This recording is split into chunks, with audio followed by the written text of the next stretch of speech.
Let me tell you about the difference between a personal problem and an institutional one. I spent 20 years teaching this distinction to my students. A personal problem belongs to you.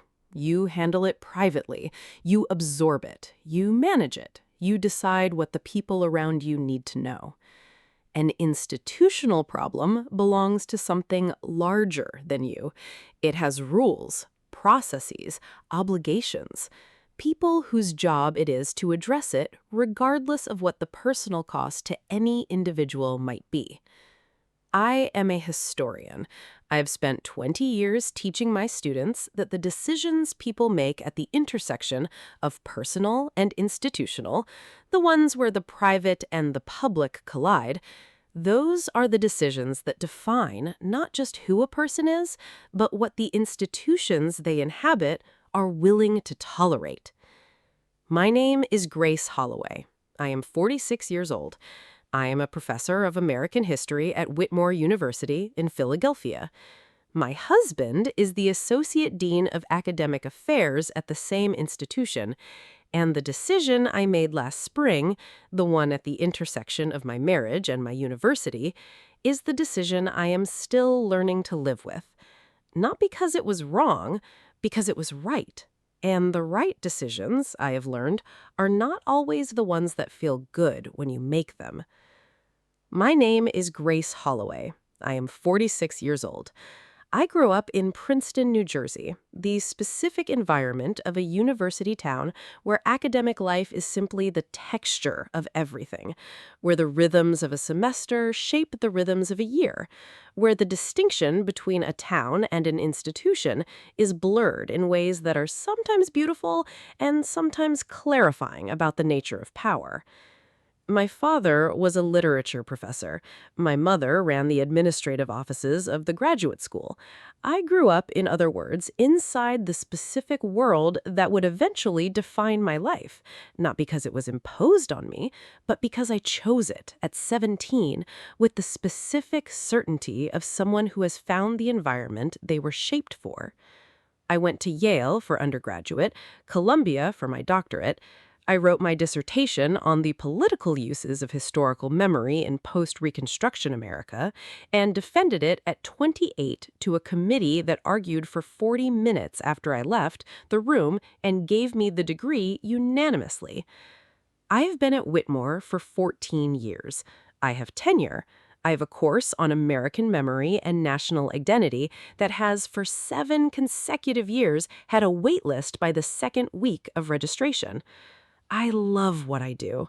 I love it in the specific, unglamorous, demanding way of someone who has done something long enough to understand what it actually is. Not the idea of it, the work of it. Daniel Holloway has been my husband for 16 years. He is 51. He came to Whitmore 4 years before I did, in the political science department, and made the transition to administration 8 years ago. Department chair, then associate dean, the specific career of an academician who turns out to be good at the institutional side of the work. He was, for the first 12 years, someone I respected completely. The last 4 have been something I have been trying to understand. I am still trying. The distance started 2 years ago. Not dramatically. The specific, gradual quality of something changing in a person. The way a room shifts over time, not through any single decision, but through accumulation. Daniel had always been engaged, present at dinner, interested in my work. The specific, intimate attention of someone who had been your intellectual partner for 16 years and who found what you thought genuinely interesting. 2 years ago, that quality changed. Not disappeared, modified. The attention was still there, but it was differently directed. Less towards me, more towards something else that I could not initially identify. I attributed it to the deanship. The associate dean position had more institutional weight than the department chair, more politics, more decisions with significant consequences, more of the specific, exhausting work of managing an institution that contains hundreds of people with competing interests. I understood pressure. I had my own. I gave him space. For 2 years. The space I gave him, I would eventually understand, was the space that something else occupied. I need to tell you about Vivian. Not extensively. She's 20 years old, and whatever role she played in what happened, she's still 20 years old, and there are limits to what I'm willing to put in this account about a person at the beginning of her life. But the essential facts, because the essential facts matter for understanding what I was dealing with and what it required of me. Vivian Chen was a junior in the political science department.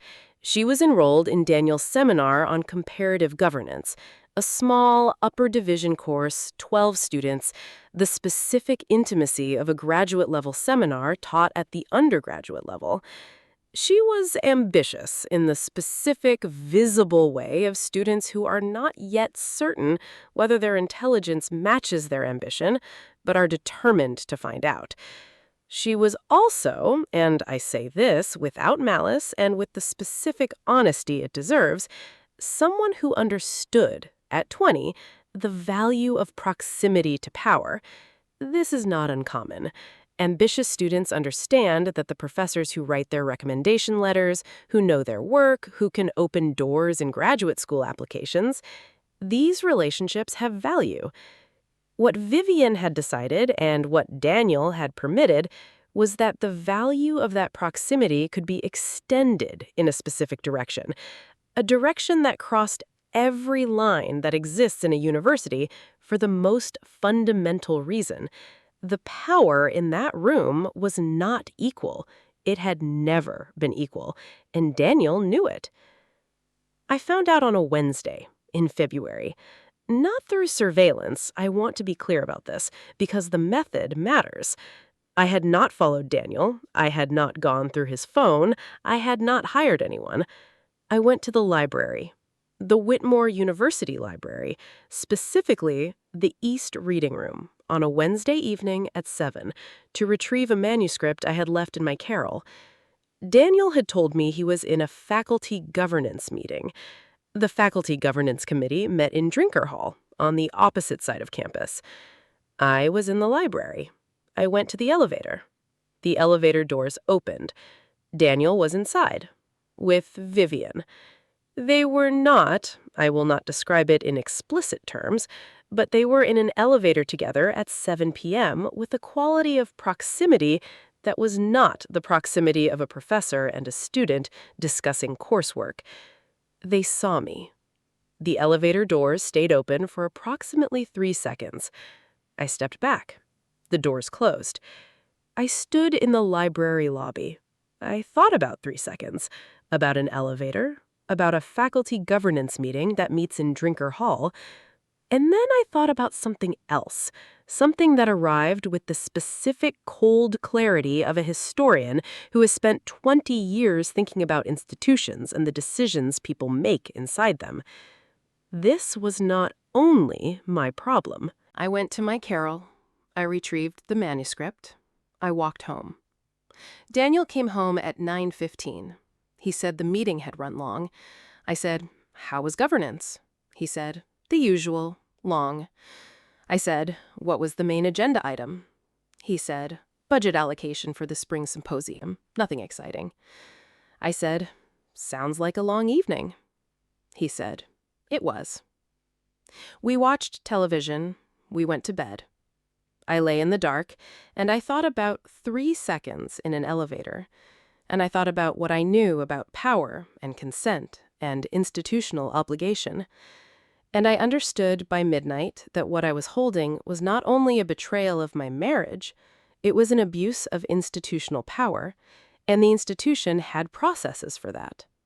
Processes that did not depend on whether I wanted to use them, or whether it was personally convenient, or whether the outcome would be comfortable for anyone involved. I did not sleep. I thought. and by morning I had made the decision that I would spend the next several months learning to carry. I called my colleague Margaret first. Not my attorney, not the Title IX office. Margaret first. Margaret Osei had been in the Whitmore History Department for 19 years. She was 53, had served on the Faculty Senate Ethics Committee for 6 years, and was the person I called when I needed to think out loud with someone who would tell me the truth, regardless of what I wanted to hear. She answered on the second ring. "Grace," she said. Her voice had the specific quality of someone who can tell from a single word at 9 a.m. that this is not an ordinary call. "I need to talk to you," I said. "Not over the phone." We met at her office at 10. I told her what I had seen. She listened without interrupting. When she finished, she was quiet for a long moment. "Grace," she said, "I need to ask you something, and I need you to think about it before you answer." "All right," I said. "What do you want?" she said. Not, "What are you obligated to do?" What do you want? I thought about it honestly. I want my marriage not to have ended in an elevator on a Wednesday evening. I want 16 years to have been what I thought they were. I want to not know what I know.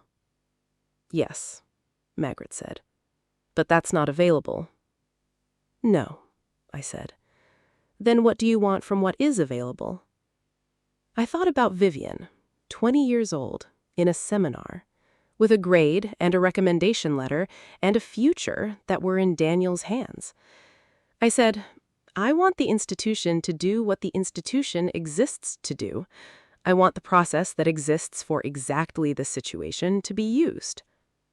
Margaret looked at me for a moment. "You understand what that means? For Daniel?" "Yes," I said.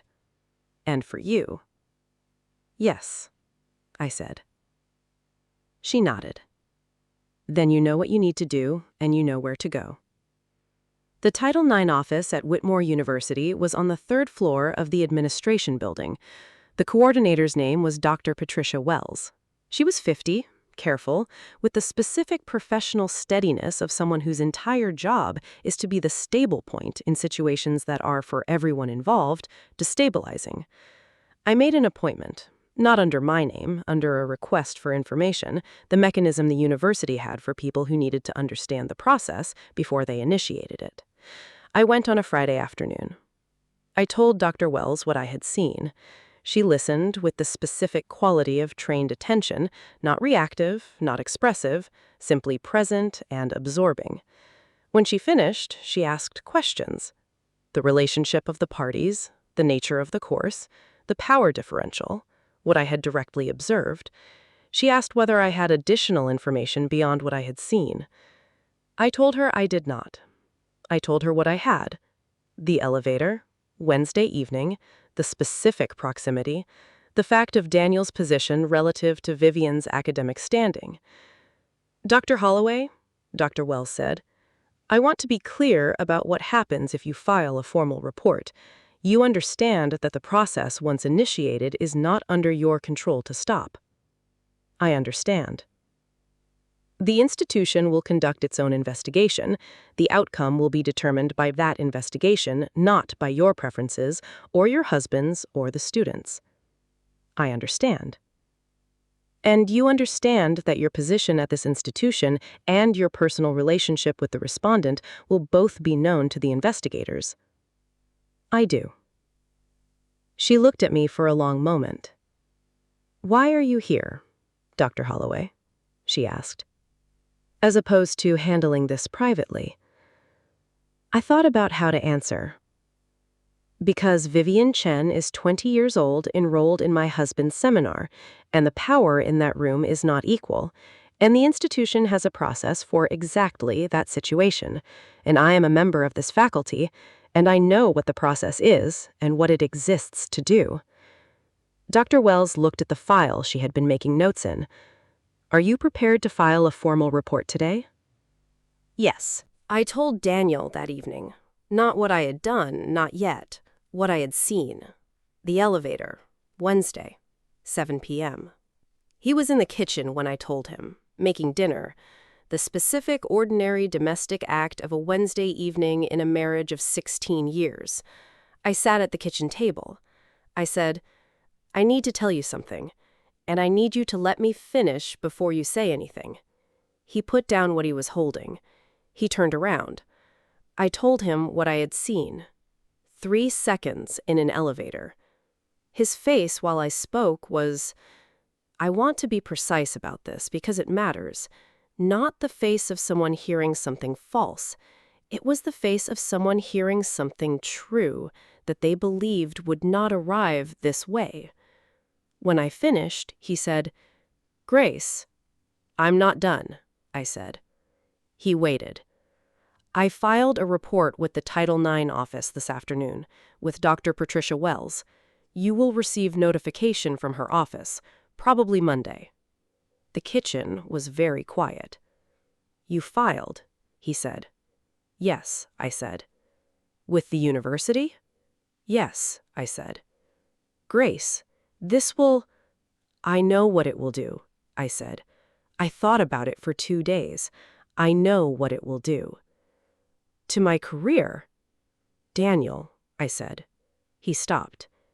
"She's 20 years old," I said. "She is enrolled in your seminar. You hold her grade and her recommendation letter and her academic future at this institution. That is not a personal matter between 2 consenting adults. That is an institutional power violation. The institution has a process for that. I used it." He was very still.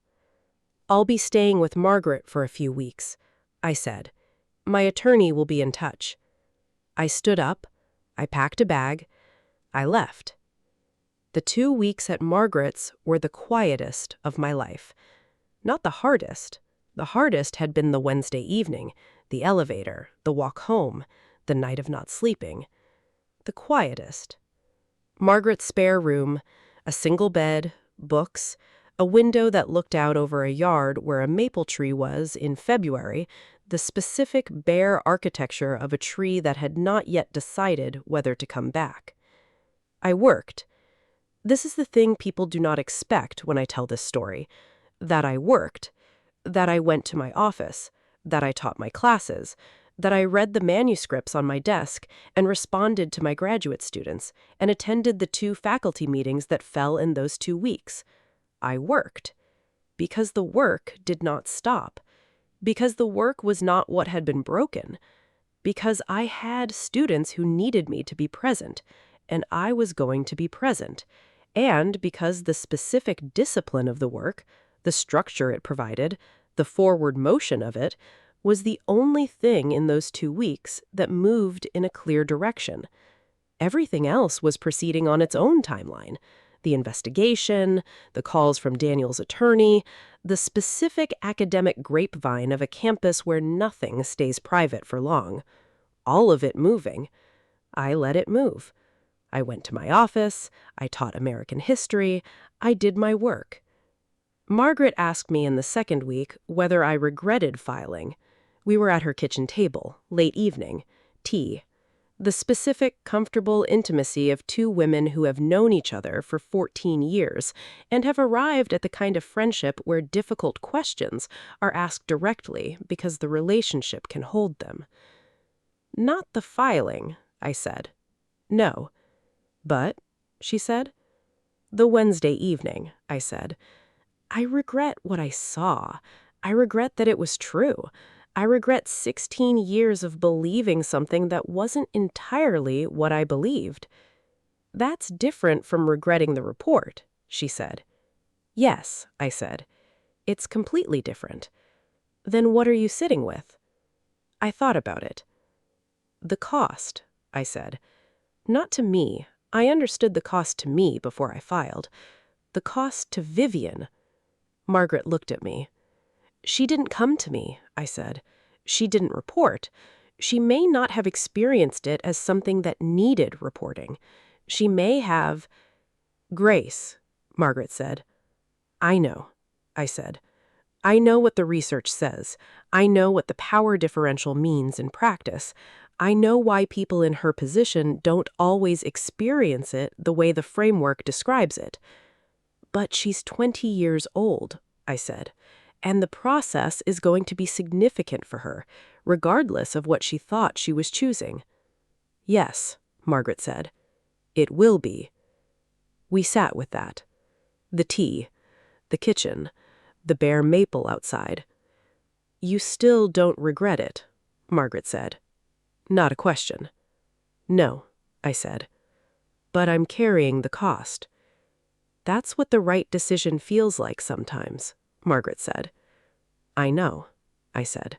I've taught it for 20 years. The investigation took 11 weeks. I will not take you through the procedural details. They are extensive, and the process is designed to be thorough precisely because thorough is what the situation requires. What I can tell you is the shape. Dr. Wells conducted interviews. Daniel was interviewed 3 times. Vivian was interviewed twice, with an advocate present, which is standard protocol, and which I was glad existed. I was interviewed once, as the reporting party.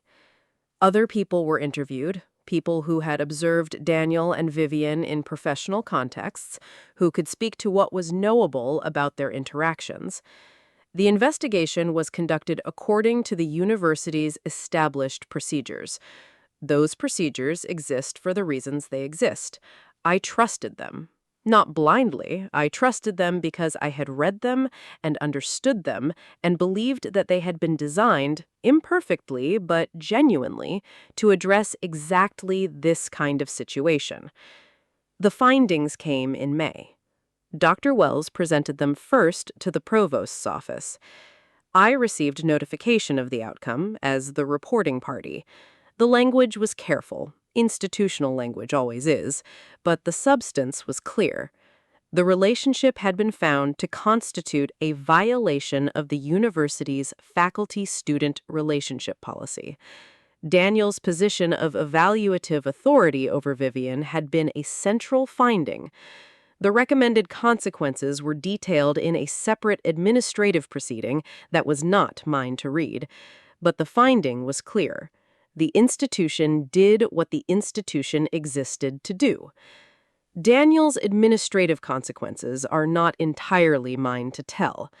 What is public, what became campus knowledge through the specific inevitability of institutional information in a university environment, he resigned the associate dean position before the administrative proceeding concluded.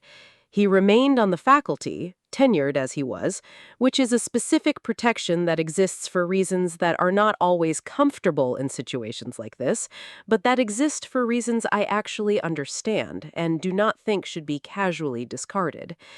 He would not teach Vivian. He would not be in a position of evaluative authority over any student in a context where a personal relationship of any kind had existed or could be perceived to exist. There were other conditions. They are his to carry, not mine to detail. What I will say is this. The institution functioned. Not perfectly. Institutions never function perfectly. Not without cost. The cost was real and distributed among several people in ways that were not equal, but it functioned. The process that exists for exactly this situation was used, and its use produced an outcome that addressed what needed to be addressed. Vivian. I have thought about her more than I have thought about Daniel. Not obsessively, but honestly. The way you think about someone whose life intersected with yours in a way that had consequences for them that they did not initiate and may not have anticipated. I do not know what Vivian experienced in those 11 weeks. I do not know what she experienced in the seminar.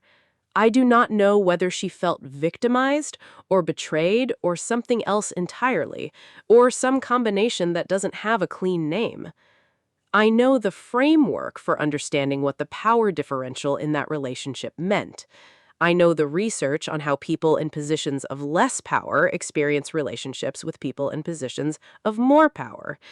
I know that what she felt and what was happening are not always the same thing. What I do not know is her. I have not spoken to her. I will not. Not because I am angry at her, I am not, or not primarily, but because I am not the person she needs to process this with, and my presence in her life in any capacity would not serve her. She has an academic future. I hope she builds it. I hope what happened at Whitmore, whatever she understood it to be, doesn't prevent her from building it. My divorce from Daniel was finalized in October, 8 months after a Wednesday evening in a library elevator. It was not a complicated divorce. 16 years, no children, 2 careers, assets divided with the specific efficiency of people who have attorneys and who have, whatever else has happened, the basic organizational capacity to end a legal arrangement correctly. We did not fight, not in the legal process.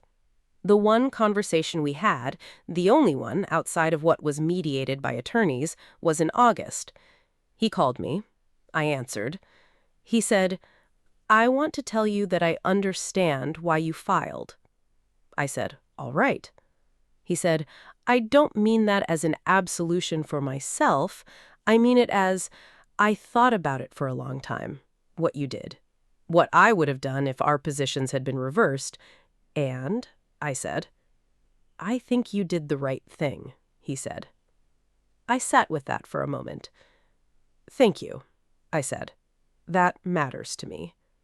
And it did, not because I needed his validation, but because the specific weight of doing a right thing that costs something, that weight is easier to carry when the person most affected by it also understands why it was done. In September, I returned to my office. A new semester, a new cohort of students. The wait list for my course on American memory and national identity was for the 8th consecutive year, full by the second week of registration. I walked into the lecture hall on the first day of the fall semester. 200 students. The specific anticipatory energy of a first class, the rustling and the laptops, and the particular attention of people who are at the beginning of something and know it. I stood at the front. I looked at them, and I thought about what I was going to say. I had taught this course 12 times. I had a standard opening. I gave a different one. "This course," I said, "is about the decisions people make at the intersection of the private and the public. It is about what individuals choose to do when the private and the public collide. It is about the cost of those decisions and what they reveal, not just about the individuals, but about the institutions they inhabit." 200 students, writing. That is history, I said, and it is, I have recently been reminded, not only a subject of academic study. I paused. Let's begin. I am still at Whitmore. This is the thing people find most surprising when I tell this story. They expect, I think, that the aftermath of something like this, the campus knowledge, the institutional proceeding, the divorce, all of it occurring within the same institution where I work, would make staying impossible. It did not make staying impossible. It made staying uncomfortable in certain specific ways for a certain period of time. The specific discomfort of a campus where people know things about your life that you did not choose to share. The discomfort of faculty meetings where certain people knew certain things and navigated accordingly. The specific awkward warmth of colleagues who wanted to say something and were not sure what to say. All of that was real. And none of it was sufficient reason to leave an institution I had spent 14 years in, a department I had built a career in, courses I had developed over 2 decades. I was not going to leave because something hard happened. I was a historian. I knew what institutions do to people who leave. The people who leave are the ones who are most thoroughly erased. I stayed. Margaret asked me in December how I was. Not the social version, the real version, the 14-year friendship version. We were at a restaurant in Center City. The Philadelphia December. cold, the specific urban cold of a city that takes its winters seriously and has been doing so for 300 years. Honestly, I said. Please, she said. I thought about it. Better than I thought I would be, I said. Not in the sense of recovered. I don't think recovered is the right frame for something like this. In the sense of functioning at a level I'm proud of. The teaching? She asked. The teaching is the best it's been in years, which is strange and also completely logical, depending on how you think about it. How do you think about it? I think about it this way, I said. I spent 20 years teaching students about decisions made at the intersection of personal and institutional. I made one of those decisions. I lived it from the inside. And now, when I talk about the cost of doing the right thing, when I talk about what it actually means to choose institutional obligation over personal comfort, I'm not teaching from a book. Margaret was quiet for a moment. That's not nothing, she said. No, I said. I thought about my father recently, the Princeton professor, the man who spent 30 years teaching literature in a university town where the rhythms of the semester shaped the rhythms of a year. He had told me something when I got my first faculty position. I was 28. I had just defended my dissertation. I was about to begin my first semester as a real professor with real students. He had said, Grace, you are going to be in a position of power for the rest of your professional life, over students who are looking for something, not always what they think they're looking for, but something. And you have to understand every semester, every class, every individual student, that your job is not to fill that need with yourself. Your job is to point them towards the knowledge. I was 28. I had filed that away. At 46, in a university building, in an elevator for 3 seconds, I understood what he meant in a way that 28-year-old Grace had not fully grasped. The power in that room is not neutral. It never was. It never will be. And the people who inhabit positions of power in institutions have an obligation to understand that.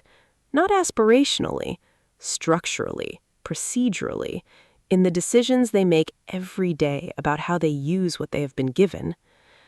Daniel had known this. He had been an academic for 25 years. He knew.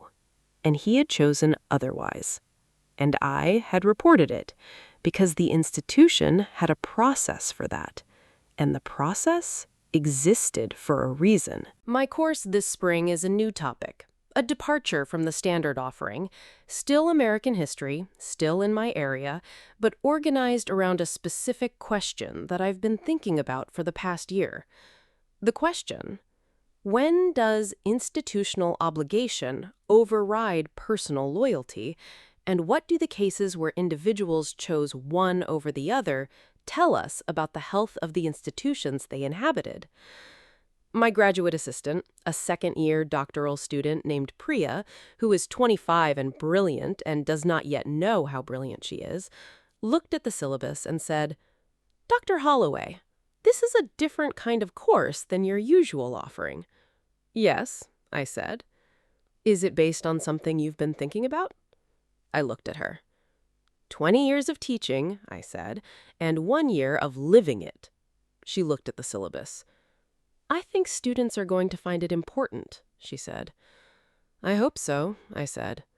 I think they're going to find it hard. Those are usually the same course, she said. I looked at her. Yes, I said, they usually are. She is going to be extraordinary.